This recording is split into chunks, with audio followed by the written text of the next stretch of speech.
Astaghfirullah. Bismillahirrahmanirrahim. Assalamualaikum warahmatullahi wabarakatuh.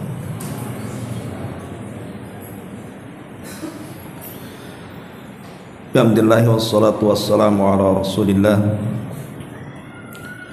wa ala alihi wa sahbihi wa mawalah wa la hawla wa la quwwata illa billahi wa ba'du.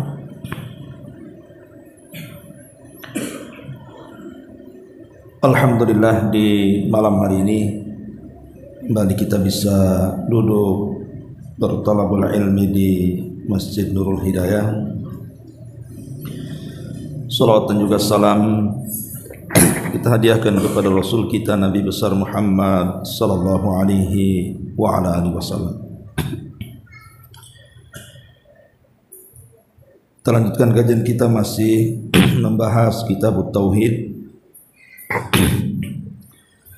dan kita masuk pada babun minasyirki an-nadhru li ghairillahi azza wa jalla.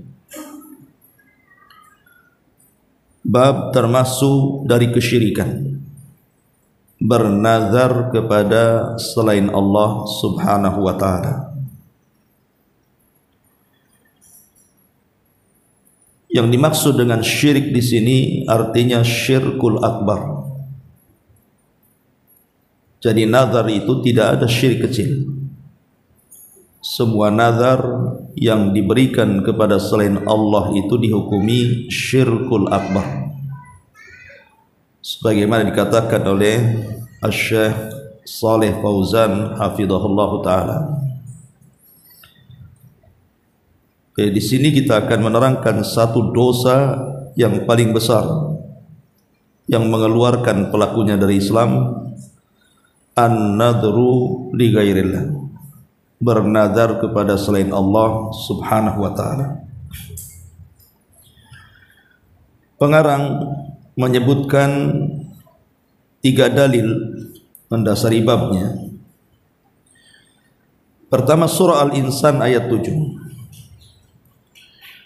Allah subhanahu wa ta'ala mengatakan yufuna bin nadri wa yakhafuna yawman kana syarruhu mustatira.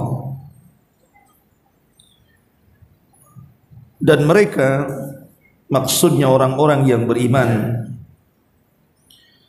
melaksanakan nazar-nazar mereka, dan mereka takut akan satu hari yang keburukannya sangat menyebar. Kemudian juga firman Allah Azza wa Jalla dalam surah Al-Baqarah ayat 270. Wa ma anfaqtum min nafaqatin aw nadhartum min nadharin fa innallaha ya'lam. Apapun yang kalian infakkan dari nafkah-nafkah kalian, atau apapun yang kalian nazarkan dari nazar-nazar kalian, maka sesungguhnya Allah mengetahui semuanya. Dan juga disebutkan dalam hadis dari Aisyah Ummul Mukminin radhiyallahu anha,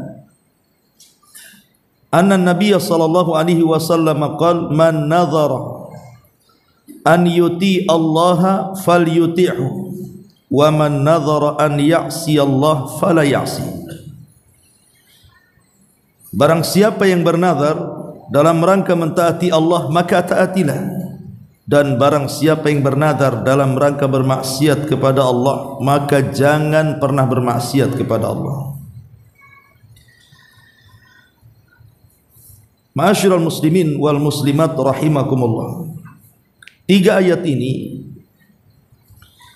sebagai dasar pengarang Syekh Muhammad ibn Abdul Wahhab ketika memberikan hukum bahwa bernazar kepada selain Allah subhanahu wa ta'ala adalah kesyirikan.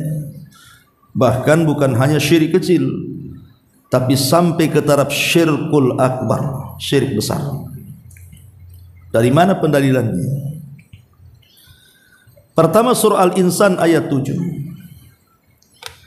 ketika Allah Subhanahu wa taala memuji orang-orang yang beriman yang mereka melaksanakan nazarnya, sehingga Allah katakan yufuna bin nadhri, mereka orang-orang yang beriman senantiasa melaksanakan nazar-nazar mereka. Dan tidaklah Allah Subhanahu wa taala memuji kepada orang yang melakukan sebuah amalan menunjukkan bahwa amalan yang diamalkannya itu sebuah ibadah. Dan ibadah tidak boleh diselewengkan kecuali kepada Allah. Barang siapa yang memalingkan ibadah diberikan kepada selain Allah, maka dia telah melakukan kesyirikan. Ini yang pertama. Adapun dalil yang kedua, Allah mengatakan wa ma anfaqtum min nafaqatin aw nadhartum min nadharin fa innallaha ya'lam. Dan apapun yang kalian infakkan atau yang kalian nazarkan, sesungguhnya Allah tahu. Kalimat sesungguhnya Allah tahu, maksudnya Allah tahu balasan keduanya, baik balasan orang yang infak atau balasan orang yang nazar. Ketika Allah Subhanahu wa taala mengetahui balasan yang baik bagi orang yang berinfak dan bernazar, menunjukkan bahwa infak dan nazar itu sebuah ibadah karena ada balasannya. Kalau bukan ibadah kan tidak mungkin dibalas, tidak mungkin diganjar. Ketika sebuah amalan itu ada balasannya, berarti amalan itu sebuah ibadah. Lah begitu juga nazar. Ketika nazar ini ada balasannya di hadapan Allah Subhanahu wa taala dan Allah tahu, maka nazar itu dinyatakan ibadah. Dan kaidahnya sudah saya sebutkan di awal, siapapun yang memalingkan sebuah ibadah yang sudah jelas itu sebuah ibadah, maka hukumnya memalingkan kepada selain Allah adalah kesyirikan. Ini pendalilan yang kedua dari dalil yang kedua. Adapun pendalilan yang ketiga dari hadis Nabi sallallahu alaihi wasallam, Nabi sallallahu alaihi wasallam mengatakan man nadhara an yuti Allah falyuti'hu. Barang siapa yang bernazar dalam rangka mentaati Allah, maka taati Allah dengan nazar itu. Dan barang siapa yang bermaksiat kepada Allah, dan barang siapa yang bernazar dalam rangka maksiat kepada Allah, maka jangan bermaksiat dengan nazar itu. Berarti di sini adalah nazar bentuk ketaatan kepada Allah. Maka sebuah amalan yang merupakan bentuk ketaatan kepada Allah Subhanahu wa taala adalah sebuah ibadah. Dan siapapun yang memalingkan ketaatan atau ibadah kepada selain Allah, maka dihukumi kesyirikan. Begitu cara pendalilannya. Kenapa muallif rahimahullahu taala mengambil dua ayat, Al-Insan ayat 7 dan Al-Baqarah 270, dan juga hadis Ummul Mukminin Aisyah radhiyallahu anha. Taib, kita akan kembangkan persoalan nazar ini. Ma'asyiral muslimin yang dimuliakan Allah Subhanahu wa taala, nazar ini secara bahasa artinya al-ijab, mewajibkan. Adapun secara istilah adalah ijabul mar'i fi'lal birri ala nafsi. Seseorang mewajibkan perbuatan-perbuatan baik terhadap dirinya, padahal sesuatu itu tidak diwajibkan Allah kepadanya. Seseorang mewajibkan melakukan sebuah perbuatan baik terhadap dirinya, padahal sesuatu itu tidak diwajibkan Allah kepadanya. Seperti orang bernazar untuk berpuasa Senin Kamis. Hukum puasa Senin Kamis itu tidak wajib, sunnah saja. Tetapi ketika dinazarkan, maka yang sunnah menjadi wajib. Itulah seseorang mewajibkan melakukan perbuatan baik terhadap dirinya, padahal sesuatu itu tidak diwajibkan kepadanya. Itulah disebut nazar artinya. Ma'asyiral muslimin yang dimuliakan Allah Subhanahu wa taala, yang menjadi masalah adalah tentang hukumnya. Hukum nazar itu apa? Ma'asyiral muslimin yang menjadi polemik para ulama tentang hukum nazar ini. Karena kita tahu bahwa sebagian para ulama berselisih pendapat tentang permulaan orang yang bernazar. Tentang permulaan orang yang bernazar. Ada yang mengatakan hukum nazar itu makruh, dan itu hampir pendapat kebanyakan ulama, mengatakan bahwa hukum nazar itu adalah makruh. Adapun sebagian ulama yang lain mengatakan tidak, bahkan bukan hanya sekedar makruh, tetapi lebih daripada makruh, haram hukumnya. Bernazar itu haram hukumnya di permulaannya. Walaupun ada ulama yang lain yang mereka tawakuf, tidak berpendapat makruh, ya tidak berpendapat haram, diam saja. Tapi kebanyakan para ulama mengatakan makruh. Kenapa dimakruhkan? Ma'asyiral muslimin yang dimuliakan Allah Subhanahu wa taala, karena ada hadis. Pertama dari Ibnu Umar radhiyallahu anhuma, Nabi sallallahu alaihi wasallam bersabda, "Annahu naha anin nadhri." Nabi sallallahu alaihi wasallam melarang tidak boleh seseorang itu bernazar. Qala, kemudian Rasul mengatakan, "Innahu la ya'ti bi khairin." Karena nazar itu tidak mendatangkan kebaikan sama sekali. Wa inna ma yustakhraju bihi minal bakhil. Karena kebanyakan orang nazar itu bersumber dari orang-orang bakhil. Contoh umpamanya, kalau seandainya orang tuaku sembuh dari penyakit, maka aku akan bersedekah kepada anak-anak yatim. Allah takdirkan tak sembuh, sedekah enggak dia? Artinya sedekahnya itu kalau sembuh. Berarti kalau tidak sembuh tidak bersedekah, kan? Lah di situ letak bakhilnya. Kemudian juga hadis yang kedua, hadis dari Abu Hurairah radhiyallahu an. Nabi sallallahu alaihi wasallam mengatakan, "La tangdir atau la tangzuru fa inna an-nadhra la yughni minal qadari syai'an wa inna ma yustakhraju bihi minal bakhil." Jangan kalian pernah nazar, karena nazar itu tidak mungkin merubah takdir sedikit pun. Karena nazar itu tidaklah keluar kecuali dari orang bakhil. Ma'asyiral muslimin yang dimuliakan Allah Subhanahu wa taala, dari sini kita tahu kenapa nazar itu hukumnya makruh, bahkan sampai ke tingkat haram.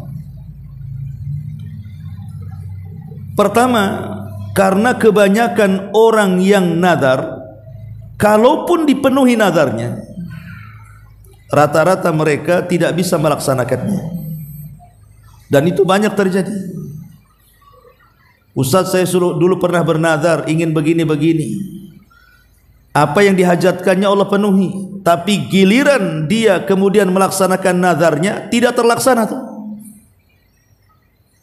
Contoh umpamanya, dia mengatakan, "Ya Allah, kalau aku sembuh dari sakitku, maka aku akan membeli seekor sapi, kemudian aku akan sedekahkan kepada fuqara wal masakin." Allah takdirkan sembuh penyakitnya, sudah sembuh lupa sama sapinya. Kebanyakan seperti itu, entah karena tak ada duit, entah karena berat. Tapi kebanyakan orang yang nazar itu tidak dilaksanakan nazarnya. Ini yang pertama. Yang kedua, biasanya ada penyesalan setelah nazar itu. Kenapa aku dulu nazar? Coba aku tidak nazar, kan tidak berat juga nih untuk melaksanakan nazar ini. Timbul penyesalan. Ya. Kemudian yang ketiga, sebenarnya nazar itu berat bagi dia, tapi dia paksakan. Buktinya tadi banyak orang yang habis nazar menyesal, dan banyak orang yang habis nazar tidak dilaksanakan nazarnya. Kemudian yang keempat, dia sudah qillatul adab, kurang adab dengan Allah Subhanahu wa taala. Seolah-olah Allah Subhanahu wa taala memberikan karunia kepada dia itu kalau ada barter dari kita. Seolah-olah Allah berhajat dengan kita. Allah tidak berhajat dengan kita sama sekali. Karena Nabi SAW yang mengatakan dalam hadis qudsi itu, ya ibadi, law anna awwalakum wa akhirakum wa insakum wa jinnakum qamu fi sa'idin wahidin fasa'aluni fa'a'taitu kulla insanin mas'alatahu ma naqasa dhalika mimma indi illa kama yanqusul mihyad idza udkhilal bahr. Wahai hambaku, kalau seandainya orang yang awal-awal kalian, orang yang akhir-akhir kalian, manusia dan jinnya dari kalangan kalian, mereka berdiri di satu tempat tanah lapang yang luas. Kemudian masing-masing mereka meminta pada setiap masalah yang mereka hadapi, maka Allah akan berikan setiap permintaan mereka dan tidak mengurangi apapun yang ada di sisi Allah, kecuali seperti jarum yang ditenggelamkan di lautan kemudian diangkat, maka di ujungnya ada tetesan air. Setetes itulah cukup untuk Allah membagi-bagikan semua permintaan makhluknya. Jadi bagaimana mungkin kemudian Allah Subhanahu wa taala akan berbarter dengan kita? Ini namanya suudzon, berburuk sangka, dan qillatul adab, jeleknya adab kita dengan Allah Subhanahu wa taala. Kemudian juga yang lebih daripada itu, nazar itu tidak merubah takdir. Tidak merubah takdir nazar itu. Ya Allah, kalau seandainya aku sakit kemudian sembuh, aku akan berkurban, tidak akan merubah takdir. Betapa banyak orang yang nazar tak sembuh-sembuh. Ada juga orang yang nazar sembuh bukan karena nazarnya dia sembuh, karena takdir Allah Subhanahu wa taala. Karena nazar itu bukan sebab menjadikan takdir kita ini berubah. Tidak ada hubung kait nazar dengan urusan takdir. Jadi buat apa kalau nazar tidak merubah takdir? Lalu buat apa nazar? Tidak merubah takdir. Makanya Nabi SAW tadi mengatakan bahwa nazar itu la yughni minal qadari syai'an, tidak merubah takdir sedikit pun. Jadi tidak perlu bernazar. Ma'asyiral muslimin wal muslimat rahimani wa rahimakumullah. Tetapi yang saya uraikan dari awal ini tentang hukum nazar, ada yang mengatakan makruh, ada yang mengatakan haram dengan berbagai macam alasan tadi. Ini maksudnya adalah nazar yang sifatnya nazar iwad. Nazar iwad itu nazar yang ada barternya antara kita dengan Allah Subhanahu wa taala. Sebab nazar itu kan macam-macam. Ya, saya akan sebutkan. Yang pertama, ada yang disebut dengan nazar mubah. Nazar mubah ini seperti dia bernazar untuk melakukan hal-hal yang dimubahkan. Ya Allah, aku bernazar akan membeli pakaian warna ini, warna itu, bentuknya begini, bentuknya begitu. Selama tidak bertentangan dengan syariah, mubah-mubah saja.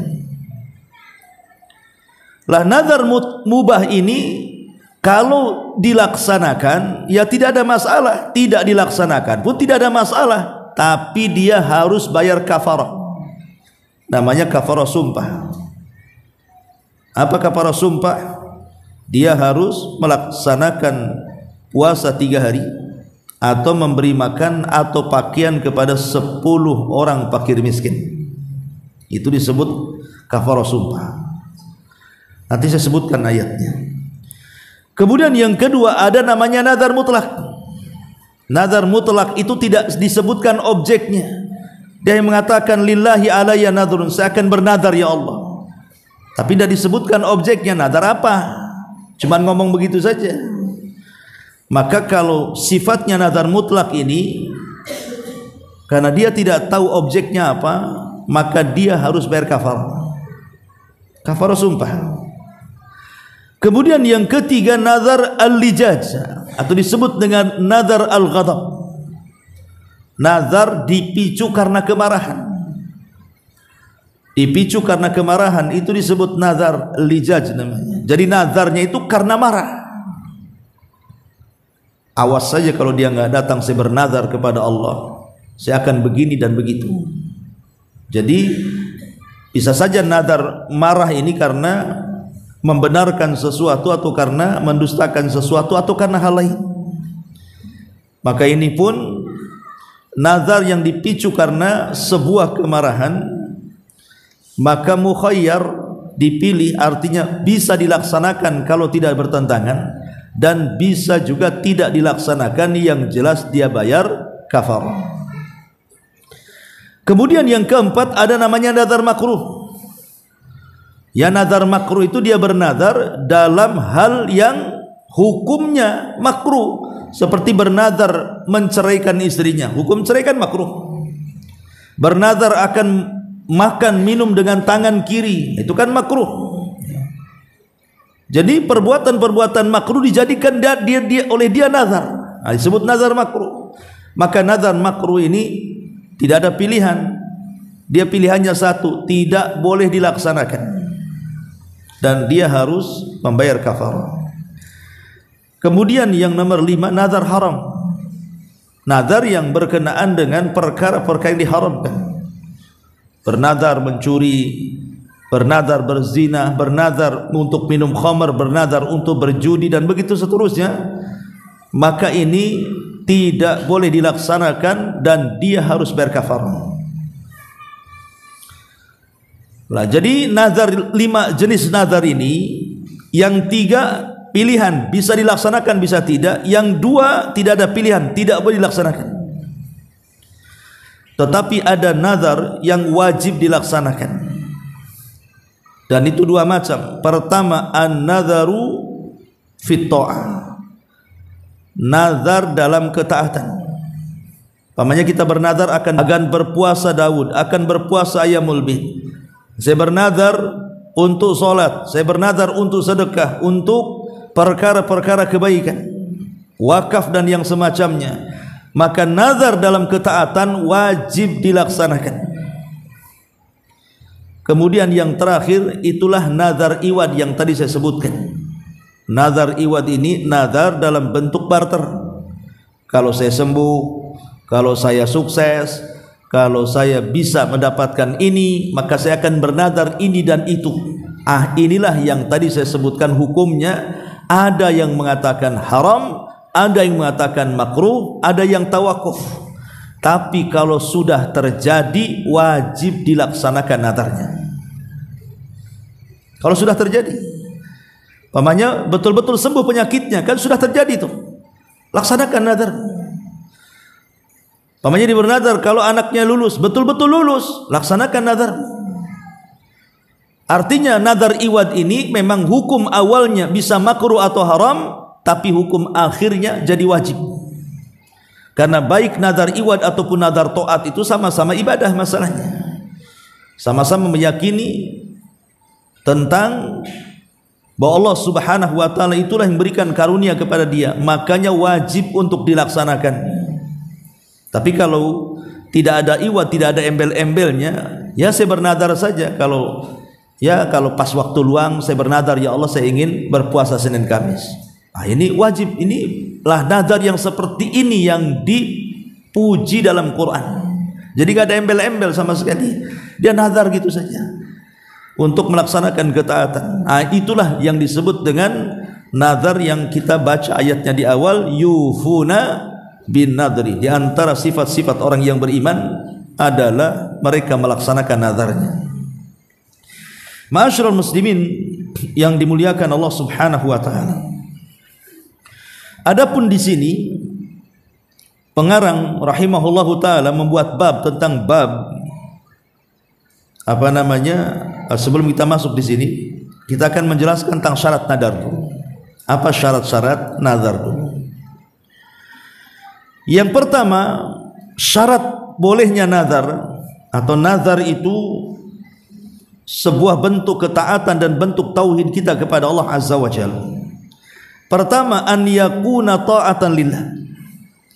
Pertama, nazar itu harus dalam bentuk ketaatan kepada Allah. Kalau nazarnya tidak dalam rangka ketaatan kepada Allah Azza wa Jalla, maka ini bukan nazar yang dipuji, tapi nazar yang dicela. Yang kedua, wa an yakuna mimma yutiquhul abdu.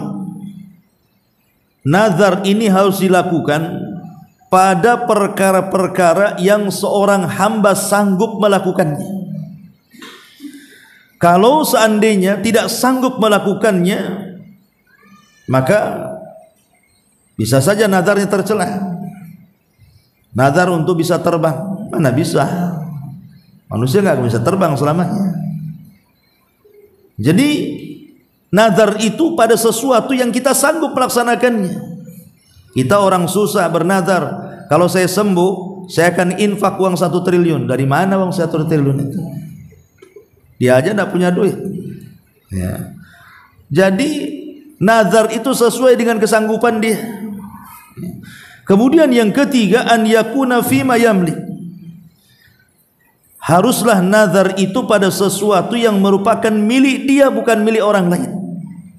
Ya Allah, saya kalau sembuh saya akan sedekahkan untuk kambing tetangga. Enggak boleh. Kambing tetangga disedekahkan pula. Itu kan bukan milik dia ya. Kemudian yang keempat, ma alla yakuna fi maudi'in kana alla yakuna fi maudi'in kana yu'badu fihi ghairullah au dzari'ah ila ibadati ghairillahi azza wa jalla.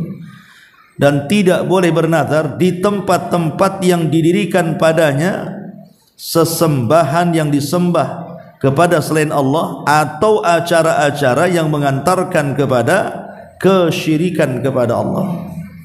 Seperti bab sebelumnya, ketika ada seseorang yang datang kepada Nabi SAW, Rasul, saya sudah bernazar ingin menyembelih seekor unta di satu tempat namanya Buana.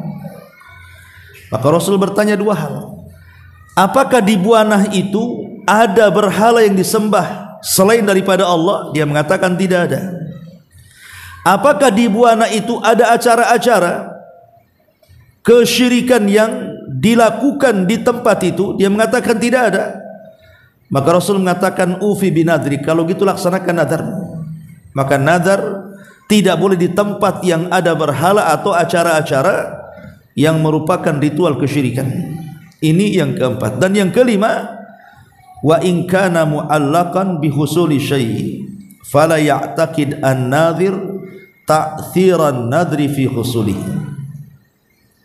Kalau seandainya ketika seseorang itu bernazar yang sifatnya mu'allaq tadi, iwad gitu ya. Kalau saya sembuh, saya akan begini dan begitu. Kemudian betul-betul sembuh, kan wajib dia melaksanakan nazarnya.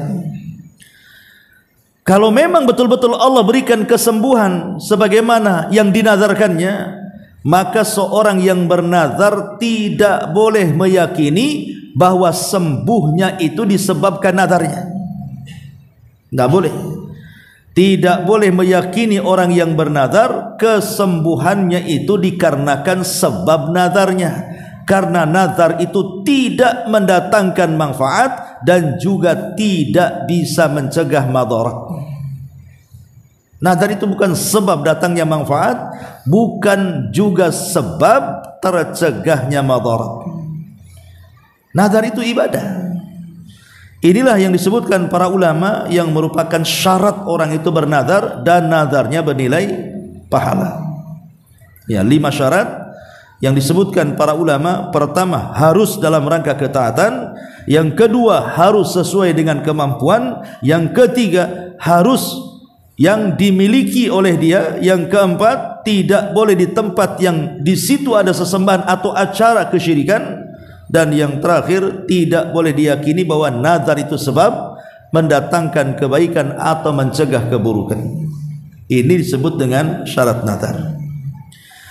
Ma'asyiral muslimin yang dimuliakan Allah Subhanahu wa taala, adapun seseorang melaksanakan nazar bagi orang yang sudah meninggal dunia, maka ada hadis dari Abdullah ibn Abbas radhiyallahu anhuma. Jadi Sa'ad ibn Ubadah, salah satu tokoh dari tokoh-tokoh Ansor atau pemimpin Khazraj, Sa'ad bin Ubadah ini, dia berkata kepada Nabi sallallahu alaihi wasallam, meminta fatwa kepada Nabi sallallahu alaihi wasallam dan mengatakan, wahai Rasul, inna ummi matat wa alaiha nadharun. Rasul, ibuku sebelum meninggal itu dia bernazar. Faqala iqdihi anha. Maka Rasul mengatakan kepada Sa'ad, kalau begitu laksanakan nazar ummimu. Artinya seorang anak, dia berkewajiban untuk melaksanakan nazar orang tuanya yang sudah meninggal. Kalau sewaktu dia hidup dia pernah bernazar dan tidak sempat melaksanakan nazarnya, maka sebagai ahli warisnya harus melaksanakan nazar orang tuanya. Jadi kalau umpamanya kita punya orang tua nih, sebelum meninggal dia bernazar, umpamanya nazarnya itu ingin menginfakkan sebagian hartanya untuk fuqara wal masakin, untuk anak-anak yatim, untuk pembangunan masjid yang dan semacamnya. Belum lagi dilaksanakan nazarnya, meninggal dia, maka ahli warisnya harus melaksanakan nazar kedua orang tuanya. Atau dia bernazar ingin puasa, umpamanya dia bernazar, nazar iwad lah di masyarakat lah, kan umumnya begitu. Kalau dia sembuh dari penyakitnya, maka dia akan puasa Senin Kamis selama sebulan. Akhirnya sembuh penyakitnya, sebelum dia berpuasa Allah takdirkan kecelakaan, mati dia, nggak sempat melaksanakan nazarnya. Maka ahli warisnya harus mempuasakan nazar kedua orang tuanya. Man mata wa alaihi siyam sama anhu waliyuhu, kata Rasul. Barang siapa yang berpuasa dan barang siapa yang meninggal dan dia punya hutang puasa, maka walinya yang mempuasakannya. Sebagian ulama mengatakan dibawa kepada puasa nazar. Ya. Ma'asyiral muslimin yang dimuliakan Allah Azza wa Jalla. Adapun kafarah nazar, tadi saya sudah jelaskan. Bagi orang yang tidak bisa melaksanakan nazar, maka kafarah yang harus dilakukannya adalah kafarah sumpah. Dan itu disebutkan di dalam surah Al-Maidah ayat 89. Inilah kafarah sumpah. Allah mengatakan, la yu'akhidukumullahu billagwi fi aymanikum walakin yu'akhidukum bima aqadtumul ayman. Fakafaratuhu it'amu asyarati masakin min awsati ma tut'imun, ma tut'imuna ahlikum aw kiswatuhum aw tahriru raqabatin. Wa man lam yajid fasyamu thalathati ayyam dzalika kafaratu aymanikum idza halaftum wahfadhu aymanakum kadzalika yubayyinullahu lakum ayati la'allakum tashkurun. Allah tidak menghukum kamu disebabkan sumpah-sumpahmu yang tidak disengaja untuk bersumpah, tetapi Dia menghukum kamu disebabkan sumpah-sumpah yang kamu sengaja. Maka kafarahnya atau denda pelanggaran sumpahnya adalah memberi makan 10 orang miskin, yaitu dari makanan yang biasa kamu berikan kepada keluargamu, atau memberi mereka pakaian, atau memerdekakan seorang hamba sahaya. Berarti di sini 3 perkara kafarah sumpah itu. Pertama, dia memberi makan 10 fakir miskin. Yang kedua, memberi pakaian atau memerdekakan budak. Kemudian yang ketiga, disinilah barang siapa yang tidak mampu melakukannya, maka kafarahnya berpuasa 3 hari. Inilah disebut kafarah sumpah. Lah kafarah sumpah dengan kafarah nazar sama. Karena nazar ini juga bagian daripada sumpah. Makanya kalau orang tidak bisa melaksanakan nazarnya, maka dia harus membayar denda kafarahnya, berupa satu, berpuasa 3 hari berturut-turut, itu yang paling rendah, atau di atas itu kemudian dia memerdekakan budak, atau boleh jadi memberikan pakaian dan makanan kepada 10 orang fakir miskin. Ma'asyiral muslimin yang dimuliakan Allah Subhanahu wa taala, ketika seseorang bersumpah kepada selain Allah, ketika seseorang itu bersumpah kepada selain Allah Subhanahu wa taala, maka itu lebih besar dosanya walaupun untuk sebuah kebenaran dibandingkan orang yang bersumpah kepada Allah Subhanahu wa taala untuk sebuah kedustaan. Maka hukum nazar juga sama. Saya nukilkan perkataan Abdullah bin Mas'ud radhiyallahu anhu. Apa kata beliau? La an ahlifa billahi kadiban ahabbu ilayya min an ahlifa bighairihi wa ana sadiqun. Sungguh kalau aku bersumpah dengan menyebut nama Allah dalam sebuah kedustaan, itu lebih aku sukai dibandingkan seseorang jujur tapi sumpahnya kepada selain Allah. Kenapa demikian?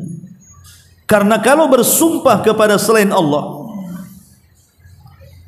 dan bersumpah kepada Allah Subhanahu wa taala dalam sebuah kedustaan, yang namanya dusta itu paling tinggi hanya dihukumi dosa besar saja. Tapi kalau bersumpah kepada selain Allah bukan dosa besar, itu sudah syirik namanya. Makanya kemudian bersumpah kepada selain Allah untuk kedustaan lebih besar dosanya dibandingkan bersumpah kepada selain Allah untuk kejujuran. Karena bersumpah kepada selain Allah untuk kejujuran, walaupun dia jujur tapi dia membawa dosa kesyirikan. Bersumpah kepada selain Allah, tapi yang satunya dia memang bersumpah kepada Allah Subhanahu wa taala tapi berdusta, berarti yang dibawa dosa dustanya saja, yang satu dosa syiriknya. Maka besar mana syirik dengan dusta? Ya besar syiriklah dosanya kan. Lah sebagaimana sumpah begitu, nazar pun sama. Kalau seseorang bernazar kepada selain Allah Subhanahu wa taala, maka sama halnya dengan bersumpah kepada selain Allah Subhanahu wa taala, alias kesyirikan. Ma'asyiral muslimin, di dalam hadis Ummul Mukminin Aisyah yang kita baca tadi, ketika Nabi SAW mengatakan, man nadhara an yuti Allah falyuti'hu wa man nadhara an ya'si Allah fala ya'si. Barang siapa yang bernazar dalam rangka mentaati Allah, maka bernazarlah. Dan barang siapa yang bernazar dalam rangka bermaksiat kepada Allah, maka jangan bermaksiat. Ada beberapa kisah nazar di zaman salaf. Pertama dari Abdullah bin Abbas radhiyallahu anhuma. Jadi satu hari Nabi sallallahu alaihi wasallam sedang berkhutbah. Bainama Nabi sallallahu alaihi wasallam yakhtub idza huwa birajulin qa'im. Jadi saat Rasul berkhutbah, Rasul dari mimbar itu memandang di luar sana ada orang yang berdiri di tengah-tengah matahari yang sangat menyengat di atas kepalanya. Fasa'ala anhu, maka Rasul bertanya soal orang yang berdiri di tengah lapang itu. Faqalu, maka orang-orang mengatakan Abu Israil. Rasul itu namanya Abu Israil, kunyah daripada orang itu. Ada yang mengatakan namanya Yasir, kunyahnya Abu Israil. Dia adalah bernazar, ya Rasulullah, an yakuma fi syamsi wala yaqud wala yastadil wala yatakallam wa yasum. Kata orang ini mengatakan, ya Rasul, dia habis nazar itu. Pertama nazar dia ingin berdiri di atas matahari, jadi sejajar kepalanya dengan matahari. Dan dia bernazar tidak akan duduk dan ingin berdiri. Dan dia bernazar tidak akan ada naungan di atas kepalanya. Maknanya dia dengan matahari tidak ada penghalang. dan dia bernazar untuk tidak bicara, dan dia bernazar untuk berpuasa. Maka Nabi SAW mengatakan, muruhu falyatakallam wal yastadhil wal yaqud wal yutimma saumahu. Kalau gitu perintahkan dia bicara, kemudian cari naungan, kemudian duduk, tapi sempurnakan puasanya. Lihat bagaimana Nabi memisah di sini. Ya. Adapun nazarnya tidak mau bicara, akan berdiri, tidak akan duduk, kemudian juga tidak akan ada naungan di atas kepala, mau langsung dengan matahari, dibatalkan semua oleh Nabi. Tetapi nazar puasa dia, kata Rasul, wal yutim saumahu, untuk nazar puasanya lanjutkan. Tapi yang nazar tidak bicara, tidak duduk, maka batalkan semuanya. Maka dari sini kita tahu bahwa kalau nazarnya dalam rangka mentaati Allah, laksanakan. Makanya Rasul ketika nazar puasa, adapun puasanya sempurnakan. Tapi kalau nazarnya dalam rangka bermaksiat kepada Allah, jangan dilaksanakan. Makanya kata Rasul, perintahkan dia untuk duduk, untuk bicara dan bernaung kepalanya. Ma'asyiral muslimin yang dimuliakan Allah Azza wa Jalla, ini kisah yang pertama. Kemudian kisah yang kedua, Ibnu Umar radhiyallahu anhuma dia mengatakan, Abdullah ibn Umar radhiyallahu anhu, bukan Ibnu Umar, Uqbah ibn Amir radhiyallahu anhu dia mengatakan, Uqbah ibnu Amir radhiyallahu anhu dia mengatakan, nadharat ukhti an tamshiya ila baitillahi hafiyatan. Saudariku kata Uqbah bin Amir, bernazar dia akan jalan kaki dari rumah menuju Baitullah, menuju Ka'bah dalam kondisi nyeker, tidak akan pakai sandal. Jadi saudarinya bernazar akan datang ke Baitullah berjalan kaki tanpa alas kaki, tanpa sandal. Kemudian fa'amaratni an astaftiyalaha Rasulullah. Maka saudariku memerintahkan aku, kata Uqbah bin Amir, untuk meminta fatwa. Semana nazarnya ini, apakah harus dilaksanakan atau tidak? Maka setelah meminta fatwa kepada Nabi SAW, Rasul mengatakan litamshi walitarkab. Maka dia harus melaksanakan nazarnya dengan cara apa? Boleh dengan berjalan kaki sebagaimana nazarnya, atau berkendaraan. Diberikan keringanan di sini. Kenapa? Karena nazarnya bagus ke Baitullah kan, berkunjung ke Baitullah. Nah, cuman kan masalahnya kalau jalan kaki ini bisa memadaratkan, makanya Rasul mengatakan boleh jalan kaki atau berkendaraan. Dalam riwayat yang lain, atau yukafir, ataupun memberikan kafarah dengan kafaratul yamin. Jadi diberikan pilihan. Ya, bisa dilaksanakan jalan kaki atau boleh, yang penting sampai ke sana dengan berkendaraan, ataupun tidak jadi nggak apa-apa, tetapi bayarlah kafarah nazar dalam bentuk kafarah sumpah. Ma'asyiral muslimin yang dimuliakan Allah Azza wa Jalla, para ulama membolehkan seseorang itu mengganti nazar selama yang digantinya itu lebih baik dibandingkan nazarnya. Ulama membolehkan mengganti nazar itu dengan yang lebih baik. Contoh umpamanya, seseorang bernazar ingin iktikaf di mana? Di Palestina, di Baitul Maqdis. Tapi kan kondisinya perang, nggak bisa ke sana. Akhirnya kita ganti, yang harusnya iktikaf di Baitul Maqdis, kita ganti iktikaf di Baitullah Al-Haram, di Mekah. Otomatis secara pahala lebih banyak mana?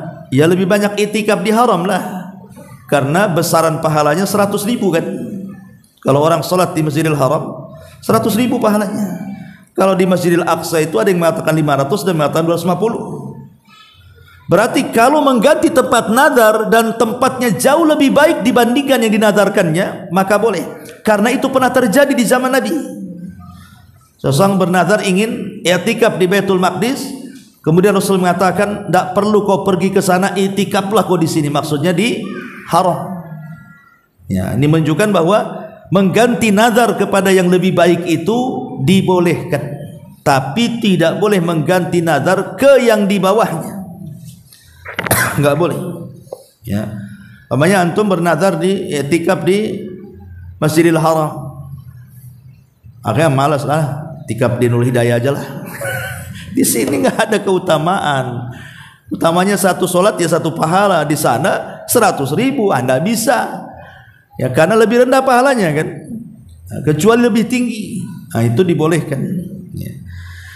Ma'asyiral muslimin yang dimuliakan Allah Subhanahu wa taala. Kemudian juga disebutkan di dalam Sahihaini dari Ziyad ibn Zubair, dia mengatakan, Ja'a rajulun ila Ibni Umar. Seorang laki-laki datang kepada Ibnu Umar radhiyallahu anhu, maqala dia mengatakan, Inni nadartu an asuma yauman. Wahai Ibnu Umar, saya sudah bernazar ingin berpuasa satu hari. Fawafaqa yauma adha au fitri. Tiba-tiba hari yang dimaksud itu bertabrakan dengan Idul Adha dan Idul Fitri. Faqala Ibnu Umar, maka Ibnu Umar radhiyallahu anhu mengatakan, amarallahu ta'ala biwafa'in nadri wa naha Rasulullah sallallahu alaihi wasallam an saumi hadzal yaum. Bagimu Allah perintahkan untuk melaksanakan nazarmu, tapi di satu sisi Nabi melarang tidak boleh puasa di hari Id. Carilah hari yang lain. Ya, tetap dilaksanakan nazarnya, tapi cari hari yang lain. Kenapa? Di satu sisi Allah perintahkan, di sisi lain ada larangan, tidak boleh puasa di hari raya, kan begitu. Ya. Maka intinya bahwa bernazar kepada selain Allah seperti yang dilakukan di masyarakat, bernazar di kuburan-kuburan yang dianggap para wali, ya, untuk berziarah, untuk beribadah, beriktikaf di kuburan-kuburan keramat yang diwalikan, maka itu sebuah kesyirikan, bahkan sampai kepada syirkul akbar. Wallahu alam. Sudah isa. Subhanallah bihamdika asyhadu an la ilaha illa anta astaghfiruka wa atubu ilaik. Allahu ta'ala alam. Assalamualaikum warahmatullahi wabarakatuh.